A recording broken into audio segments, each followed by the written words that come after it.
All right.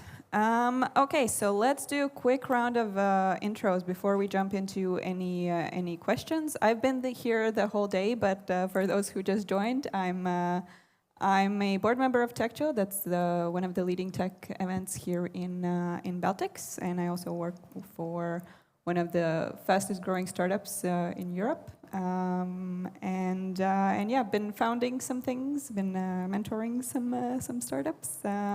But off to you, ladies. I need to start, yes? Oh, it's even working. As you may see on the screen, my name is Marija, and you may know me as a national contact point for Horizon Europe program. So Horizon Europe is the biggest research innovation funding program in Europe. So I'm the contact point in Latvia who navigates you potential participants on how to apply for a grant, which actually is the right grant. Is the grant actually an option for you? And also I do some workshops and seminars about how to do different things, like about some news, also about how to write the grant proposal. So these things, and also I hold your hand when you press this submit button during your first submission of the project, and I think I would call myself as a bridge between Latvian startup ecosystem and European grants, something like that. Sounds very impressive, especially I like the button part. It's the most important. Exactly. Hi everyone, my name is Egita. I'm partner of Outlast Fund. Outlast Fund is a freshly created investment fund here in Riga. So we are actually based in Riga in Startup House, but two of our partners are also in Stockholm. So we have a connection with the Nordic market as well. And we are investing in early stage technology startups. So we're looking for everyone who is wanting to be a startup, building something. We are aiming to be one of the first investors coming in your company, and we can also follow in the next round. In terms of industries, we're pretty generalist, so we're looking everyone from the Baltic and Nordic market. And as for myself, I've been in the startup industry for more than 10 years. I previously also worked at in an investor, so I've seen quite a lot of startups, and hopefully can give you some tips and tricks of how to prepare for the fundraising. My name is Aija. I joined tech industry in 2007. When I joined one company, did not realize that actually we were building a startup, a proper one. We had an exit in 2010 and created privately owned investment company. We are venture capitalists. We invest early stage. Over like almost 15 years, we've created really nice portfolio of over 20 companies. It is successful, and major contribution to that success came from early investment in Bolt, which we exited 4 years ago when Bolt became a unicorn. So hopefully we'll share my experience from both sides of the table today.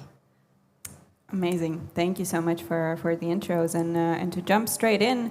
It's probably one of the most important questions is when is the right time to look for funding? Because oftentimes the question is like, do we even need funding? When should we look for funding? There was a fancy word called pre-revenue stage, so there are other stages. But yeah, when is the right time to look for funding, and how to know which one? Because as we mentioned, there are several different types of funding, several different ways how to get money. So maybe we can continue. Yeah. Well, thank you. Because most probably I will start from the kind of fundamental question: are you running a startup after all? Not all companies are startups, actually. And if you will need the financing for the startup, then you need to understand whether you have a startup on your hands. And to understand that, basically, you should ask yourself 3 questions. One question, does your company have a potential to grow fast? Basically, do you serve a large portion of users? Do you solve the problem for them? Or maybe for a specific niche that intend to grow very fast? Is your idea scalable? Meaning, will you be able to get 10 times or even 100 times more users with the same amount of resources? And the final question, do you innovate or you just replicate? Because if you don't, then most probably you won't be able to get the attention from risk capital investors. So yeah, those are basic 3 questions. If you answer them positively, then you're a really good candidate for getting the investment from us.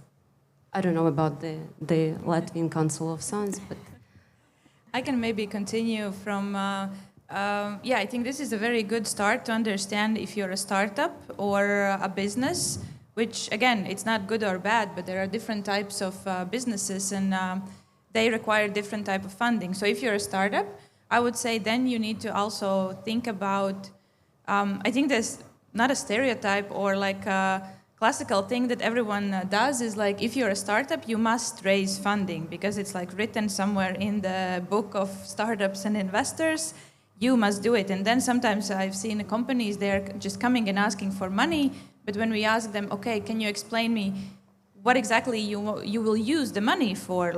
Like very realistically, even if for the next 3 months, for the next 12 months, they get a bit confused. And I think you need to, before going to the investors, you need to start asking those questions and kind of a bit reverse engineer from what your product is, what it needs, how far can you get without the money. And I think from the previous speaker, you saw that not always you require money to get to the product and to the revenue from the clients. And I think then but of course, if you're a very, let's say, deep tech focused startup, you need hardware, then there is much higher this threshold that you need to actually build a prototype. But I think the first kind of important thing is also asking yourself, so okay, how much, what are the next steps from the business perspective? What do we need to build? How many people we need? Can we actually sell something? And then based on those steps, you kind of start thinking, okay, but for this, we don't have the money, we would actually need this much money. We need to hire 2 developers. They will cost per year this much amount. And that's when you kind of make your business plan, and of course, no one expects you to be like 100% correct, but that's a good start to at least go to an investor and ask for a ballpark number. This is something what we need, and we will achieve this and this with this number. And that's, I think, is a conversation starter. And then when you answered on all these questions, you're like, okay, which part of this is going to be covered by the grant? So basically, I guess when we talk about funding for startups, it's basically like, for me, it's like jumping in a cold water. You just need to understand like in which pool. So do you firstly try to jump in this EU money pool, or you straight away go to investor pool? I guess to investor pool straight away is, no, I guess even for EU funding, it's, when your only traction is your mother who is like, I will definitely buy it. So then you're like, okay, maybe the grant could be a nice test. So I guess that's one example when you can just check like whether it's worth it, because it's kind of, firstly, you put your thoughts on the paper. And anyways, for investors or for grant money, it's a business plan. Like we can call it project proposal as a business plan, but it's most probably the same paper with different angles.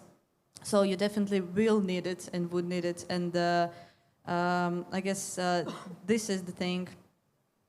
And since we touched a bit this part, like I would, I guess, give another layer for our discussion, because you asked about like which exactly funding. So we know that we have a lot of European different funding, and there is a rumor that money isn't a problem, actually.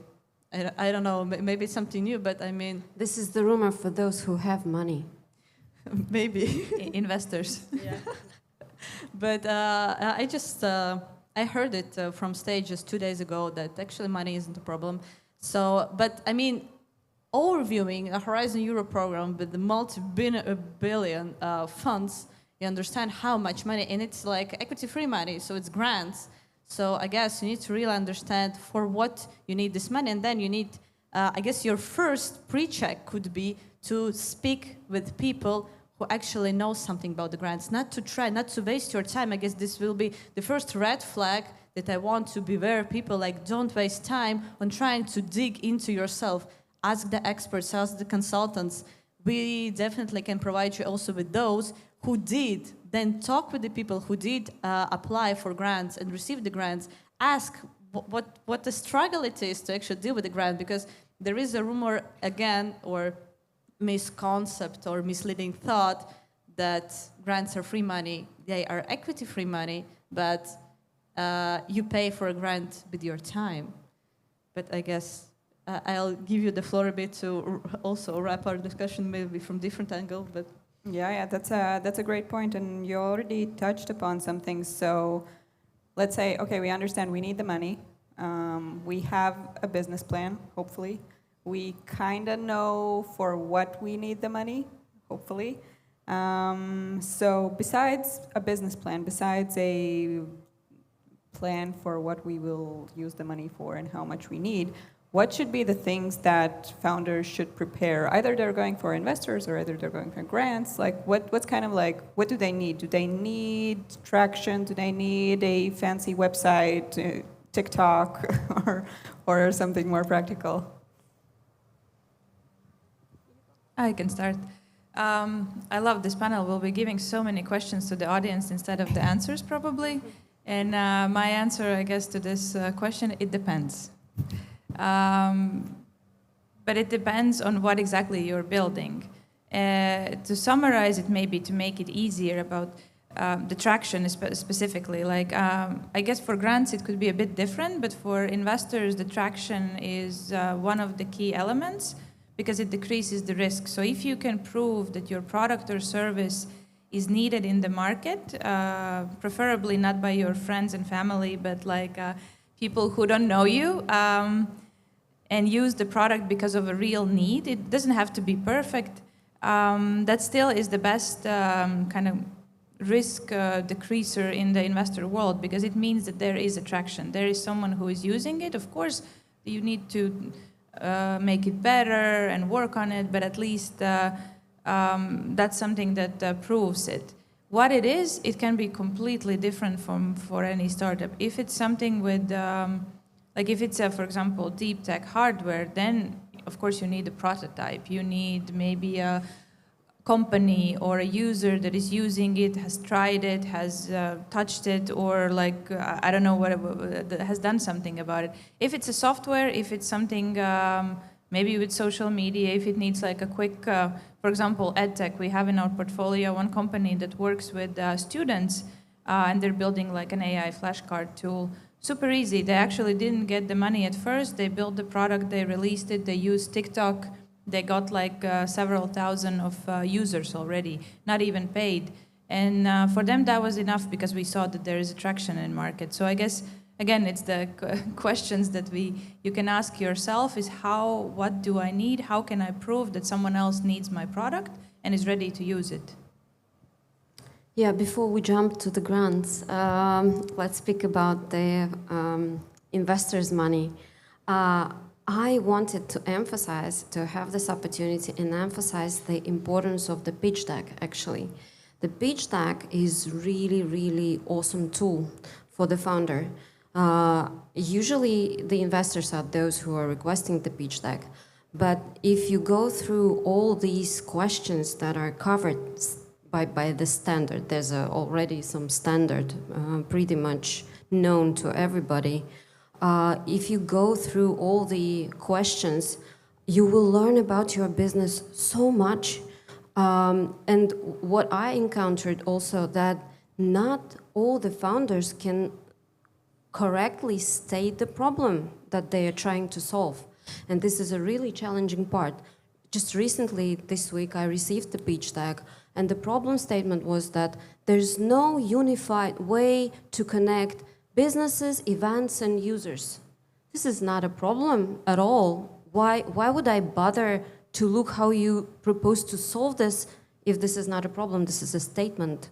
The problem would be that particular businesses are suffering and losing the money because of the fragmented information. And you are proposing such a solution to unify this information. But I mean, this is actually really, really challenging. And if you use the pitch deck thoroughly, you will be able to get the answer for your business. And then knowing these questions, it would be easier for you to raise the money as well. I guess I just experienced this morning kind of the same situation following up yours, like not only from the investor part, you have these interesting questions I also received. I was going through my email and I got an email from my client. So I got the project proposal and then the client goes like, so what's my problem statement? And lists me 3 potential problems, like for what am I applying? So I guess this universal main thing is just to really understand for what you're applying. And I guess the red flag here is to focus, like since we're talking about the funding for startups, so most probably you want to actually build the thing. Not just attract money for your operations, because we all know how European money work. And so I guess the main thing is to focus on your core business and then apply directly to the grants that actually helps you facilitate your business. And I guess the most important thing is to understand when you apply for the grants is to understand that applying for a grant, I know there are different project consultants and everything who says like 9 out of 10, I'm writing those project proposals and they're gonna win, but it's a gamble, and you can't possibly rely on the grant money as your potential jump starter. Yes, it can perfectly facilitate you, it can perfectly help you start your journey, but you can't rely on it. So I guess that's. Yeah. So to the list goes traction, pitch deck, problem statement. I hope other people are taking notes too. But all right, so you mentioned money is not a problem for some people in the building, investors mostly, not founders probably. But what's the situation like currently in Latvia? Like how easy it is to get either grant money or how easy it is to get funding at the moment? We are not heavily investing in Latvian ecosystem, I mean, but yeah, most probably. But knowing a couple of years ago, when I attended Tech Chill, and the ratio between investors and founders was like there were more investors than founders, I may assume that it's quite easy. We lack founders, proper founders in Latvia.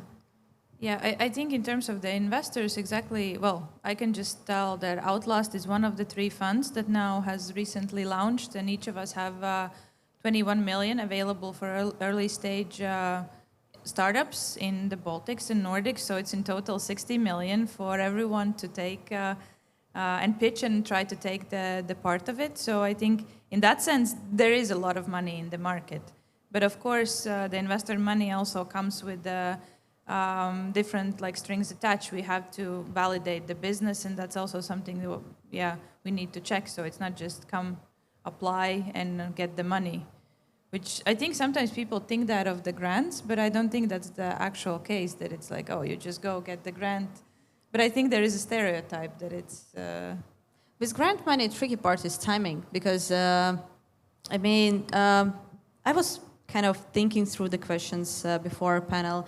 And I guess the more you work, and I'm in the field for like 10 years, the more you understand like there is no universal like medical prescription for that. Like, firstly, when we talk about how easy it is, let's cut the sample. Like, do you understand why you are doing it? And you have a clear, like we can have the same plus minus checkpoints as investors do. Like, do you have traction? Do you have at least idea? Do you understand what you're doing, why you are doing it? But another layer you need, if you're applying for a grant, European grant, you need to understand what it does for Europe. What challenge does it solve? Does it serve any of the European priorities? And understand fundamentally in what actually Europe is currently investing money. And then when you end up on the part who had ticked all of the boxes, then yeah, it's pretty easy, because investors, but experts who are reviewing the project proposals, the evaluators, I would say that even now, if we talk about funding for SMEs and startups, innovations, even the deep tech, let's pronounce this word on stage as well, they actually include also, so as a part of project preparation, there is a pitch deck as well. So so you go through the basic questions. So the money is there. It's just like you gotta know the right people, and you gotta have a problem. You know, you just need to get funding. I guess it's I don't know. Let's compare with something Latvian. It's like picking mushrooms in a forest. You just need to understand which one will actually serve your business and which one are poisoning. Which one will end the business forever? All right. So, but when we're talking about applying to grants or even reaching out to investors, so for example, there's also this, how do you say, many people say you have to outreach to 100 investors, for example, to get one yes, right? And it's probably also a lengthy process to like get approval from grants. And for founders who are very early in their building process, who are having all of these things that they need this business plan, they need the traction, they need to actually build the business. So how do you suggest that an early stage founder, especially if it's a first time founder, how do they balance these two worlds of I need money, but I need a lot of time that I need to invest in outreaching investors, applying for grants and so on, but I need to actually build the business. So how do founders navigate these two sides? It's a good question. I always have actually admired founders because I think they are under a lot of pressure to make sure that everything works, managing the team, managing the business, fundraising, managing the investors afterwards, and all the expectations. So I think it takes really a passion. That's why I think there is this saying that, if you want to build a startup, you need to be really passionate about the problem that you're solving. It sounds like maybe cheesy now, but honestly it's true, because you have to really be passionate about it, because you're not working, let's say, I have never seen any founder, unfortunately maybe, that works like, let's say, a regular 9 to 5 hours. So it also takes a specific type of person that actually enjoys it, because if you hate it, then maybe that's also not the best scenario. But in terms of more practical things, especially if you're a first-time founder, I honestly would suggest to reach out and find different organizations, hackathons, meetups, communicate with people, communicate with other founders. Most of you share the same problems, and some of you have actually maybe have already learned something. So don't be afraid also to talk about your idea, because I truly believe unless it's something very top secret technology, you can't really steal an idea, because the key is in the execution. And this is something that no one can steal from you, your execution. But I think it's different organizations. There's Startup House, there's Riga Tech Girl, there are universities that have incubators.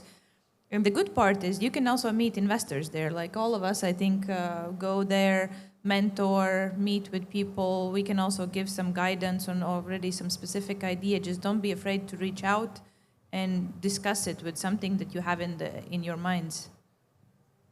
I guess universal answer to that question, how do you balance, like you can't, I don't know. I'm like, maybe it's unpopular opinion, but I think that attracting money and actually building your business, it's, I know that maybe currently all of the life balance activists will, I don't know, currently throw tomatoes at me, but it's like going to the gym. Muscles, they grow in pain, and exactly the same is with your business. If you really want to succeed, you need to be prudent, to be active, motivated. Most probably you won't sleep a lot. Most probably you'll, I don't know, spend less time with your family, but it's kind of something you need to count on when you build a business. And because just grants, not grants, European money, investors, is just part of the game. It's just the layers. But the universal thing you need to understand that you are giving in yourself for the sake of building this big vision. And if you don't think you want to give up for this big vision, then don't. Then that's already put a cross on it. Always hustling. keeping it simple. But from all of it that you mentioned there's forget sleep, forget balance, forget everything. So I wouldn't suggest No? to forget that. No, just. I mean, with AI, we all now very effective and efficient. So it makes it can provide us some free time with our family. But I guess would it suggest. depends. But That depends. That depends. But I would prefer the founder who is balancing instead of burning him or herself. I guess I refer more that you have this struggle period when you understand where is the marathon, where is the sprint, and you balance it kind of. Because of course, if you're minusing something for us, so you need to give afterwards. You know, we have such a scarcity with entrepreneurs, so I don't want to scare them more. That's why You didn't hear it's it all. really it's really It's all nice. fine. The life is beautiful as a founder. the middle ground sounds like investors. You'll get some sleep, grants. Not really, but like something in the middle, maybe. But you mentioned there's a hustle period, right? For whatever you go for, investors, grants, or whatever. And you mentioned you really have to burn for the idea, right? You really have to make sure that the idea is worth it. But for people building their first idea, right? It's really hard to know, like, okay, I'm really passionate about this, but is it worth it? Is it not worth it? How would you suggest, what should a founder either ask themselves or how they should know that, yeah, this hustle period is worth it? I'm not ruining my family relationships, so sleep, anxiety, whatever. Like, this is worth it for me. Of course, it like depends on a lot of people, but like where to even start, how to figure that out? First, you should check, does anyone else solving this problem and solving it at a really nice level? I mean, we are investors in B2C, right? And in consumer tech, it's more relevant when they start to tell you what they're trying to solve, rather than deep tech, for example, or B2B SaaS. It's not necessary that I know something about, for example, I don't know, whatever, localized stuff or something like that. So in B2C, it's much easier to grasp the idea rather than in other industries. But anyways, you should crystallize the solution that is out there and your vision, whether you can do it much better and what is better, right, for the client. If you're doing this for yourself, being a consumer, this is one thing. If you're doing this as a business, it's a little bit another aspect. Maybe girls would add to that. But we prefer those founders that solve the problems for themselves, and because they already know, they already tried a lot of solutions and they just don't work. Yeah, just to add, and I think that's also where it comes back to what you said earlier. There has to be a problem that you're solving, and I think there has to be people who has that problem, not just one person or one company. And being in a mindset, because I think the most classic, let's say, mistake that startups do, they build a solution that they really like, and they don't even think about, is this solution something that anyone else needs? And they spend so much time on perfecting the solution, not bringing it to the customers. I think the key here is to actually not even start with the solution, start with the problem. Do the research on the people or customers, what exactly they need. Usually there is a competition out there. How the competition is solving the problem for the customer right now. How can you build it better, as I also said. And think of it as an experimentation and the mindset. So switch it around. Do not focus on the solution that much. Focus more on the problem and understanding if someone is willing to buy and pay for it. And the sooner you understand if someone is willing to give you money for your product and service, even if it's not ready yet, the better. Because if you're struggling and something is not working, probably there's a reason why something is not working. And then you need to dig deeper and understand that maybe you need to change something and not stick to it too much, because then I think it becomes very, let's say, hard for on the mental and emotional level as well, because you're thinking like, I'm building this startup, but this is going so hard, nothing is working, investors are not giving money. But usually there is a reason, and you can detect it early on. I guess we'll follow up on the previous question and kind of jump also into this question. I guess the universal recipe from me would be, I'll reveal a secret now, like really write it down, talk. Talk with experts, and by experts I mean you may have different samples and pools, so talk to real users of the problem, you can even talk to the industry gurus, you can talk to investors, because we have plenty of events when you can just meet the investors and pitch your idea, and those investors, they are forced to listen to you, so most probably they will give you some reviews. Another thing is to, as I already said, that you can talk to consultants. And by consultants, I mean 2 layers of consultants. So they are the kind of administrative stuff like me for the programs. So we know the information, we know how it works, we can do the pre-check for your program, we can navigate you and make sure that you don't waste time on the programs you want to win in.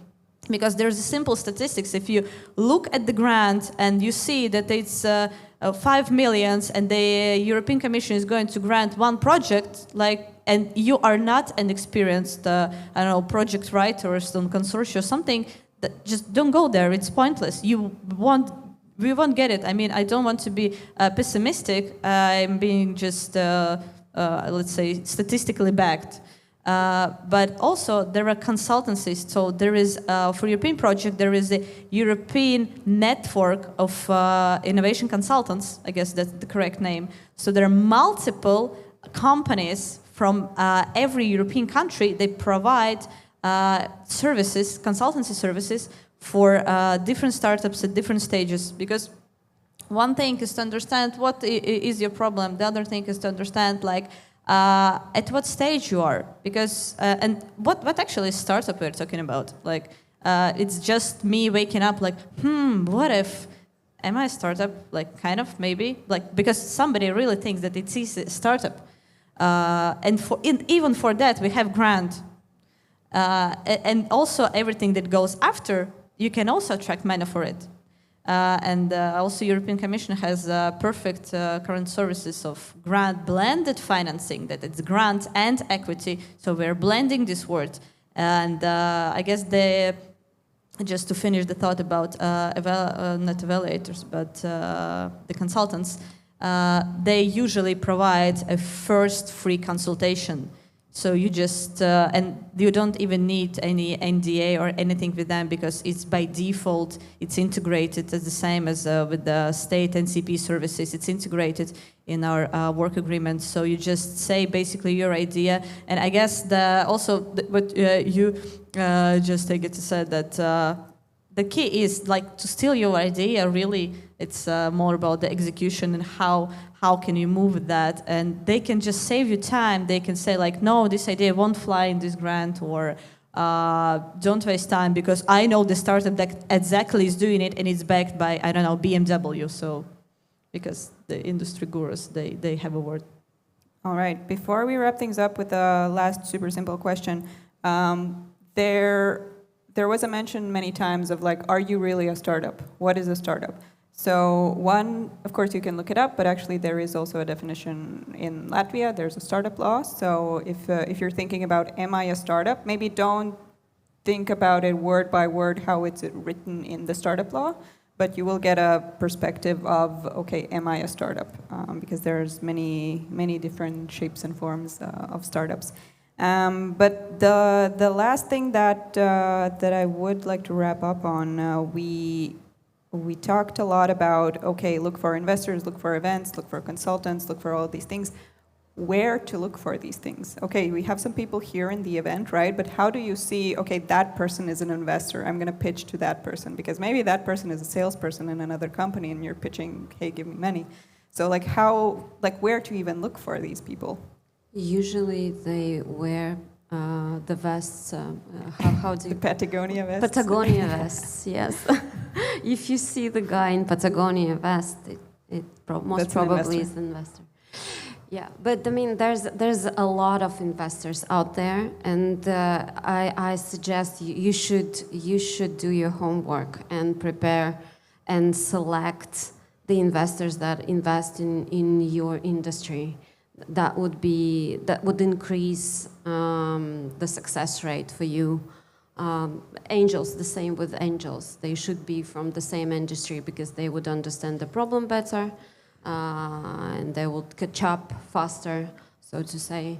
So yeah, do your homework. I mean, you can talk with the investor that is just browsing around, right? But I mean, just for the sake of talking. But other than that. How was it, this game, first issue, when you need to understand who is the first going? Rock, scissors, paper, shoe. I guess then, let's run test. Who is an investor here in the public? Anyone? Yeah. I mean, besides the two beautiful ladies on the scene. There was someone on the back. Yeah, there's someone in the back. That's exactly the answer. So, but you know, I know that thousands of grant opportunities are open now. So I guess this is the universal question from my side, from the grant side. There are, firstly, grant. There is the grandest, I don't know how to say it, alma mater umbrella platform that's called Funding and Tenders Portal. And you can find all of the possible grants and tender opportunities that are in Europe. And there's not only about the program with which I'm working for, Horizon Europe. There are different programs, Defense Europe, Culture Europe, Digital Europe, any Europe, just put a Europe on it. So there are thousands of opportunities, so you can use this, and there are nice smart filters, you can go through it. You can always request a consultation with a consultant. I guess I am saying it for the third time. And also there are some smart things, because I mean, I guess everything already has the AI with it. So of course there are plenty of services, just simple algorithms and aggregators where you can just put your idea, put yourself like say on the platform who you are, what you are searching for, what's your interest, what you can bring, and the platform actually gives you the list of currently open calls where you can apply with even a matching score, what would be the most beneficial thing. And also it can help you find the partners, because sometimes if you're really early in your idea, you may need some partners. So it also helps you to find partners. But also there are AI-powered programs. There is a Grant 8 platform, and I think that's the one I know about. But I guess there are plenty of efficiency where you can do the same, but there's AI also backed and helps you to wrap your idea. And even I just talked with one of my clients, and there is also even a AI writing tool for your project proposal. So you have it all. Like if you're really motivated, you can write a grant application in a week. Yeah, just to kind of wrap up on this, I think I agree. It's like do your research, and I think it's not that complicated anymore. Like the good old internet AI, you ask, for example, who are the investors, who are, I don't know, what are grants available, and you will get a list. And from one side, honestly, luckily, Latvia is not if you want to start here, it's not a huge ecosystem. There are a lot of actually startups, a lot of things going on, but in terms of number of people, there are not that many. And if you go to one event and ask around that you're looking for investors, most likely someone will point you in the right direction. Or if you go to an event, probably here as well, I don't know if there's like a networking app or, for example, TechChill as well, one of the top startup events here.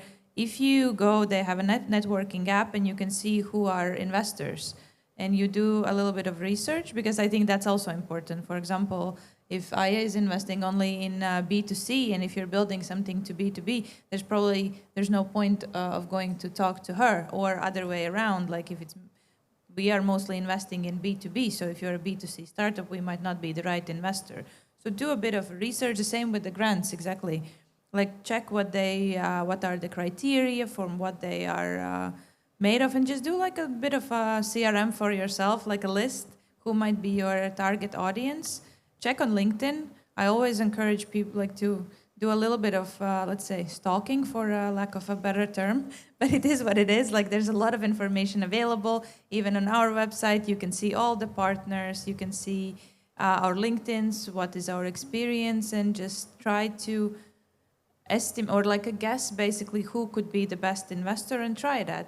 And usually, for example, if we like the team, if we like the founder, and we might not be the best match for you, we can suggest you to other investors, or we can suggest you to business angels or someone else. So at the end of the day, the fundraising, besides the business and that there has to be a problem and something that you're solving and building a business out of it, it's a relationship game. Like, again, everyone is just a human, and everyone is willing to help each other out if you build the relationship. Maybe I can just finally wrap up a bit of a thought. Maybe it will sound cliche, but that's something that I kind of felt from my last conversation with one of my clients. Like, really, I mean it, don't be afraid.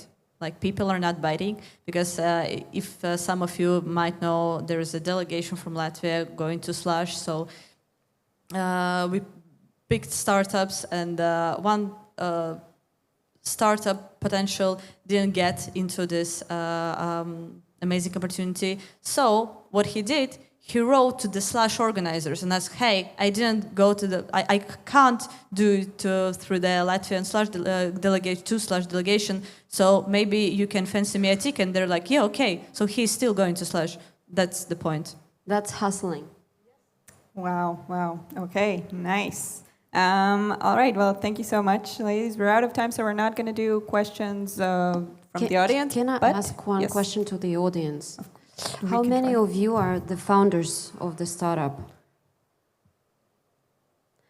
Okay, the rest of the people, what are you doing here? Wannabe founders. But honestly saying, thank you very much for having us and staying till the end, actually. Yeah, appreciate it. There's a word for wannapreneurs. Was that futurepreneurs? Wannapreneurs, something like that. But if there's any more questions, you got the names up there. You can connect on LinkedIn, ask for any events, investors, what to do, what not to do. So feel free to connect to our speakers from the panel or from any. Can I quickly add, because I really like this story. I would love to have you on LinkedIn, but please write me a note like, oh, we met at Riga COMM, because sometimes, like, you know our names, we don't know your names yet. But if you just mention to us where we sort of met or you saw it, that is super helpful. And actually that helps and works for all the other LinkedIn connections. If you just send it out without nothing, there is a big chance that people might not approve you. Sorry. No worries. Anything else? No. Thank you. All right, so to wrap things up, thank you to Riga COMM for having us. Thank you, Riga Tech Girls. And make sure to check out Riga Tech Girls' website also for not only startups, but also for changing your route in careers, for mentorship programs and everything like that. And that's a wrap on today. Thanks so much.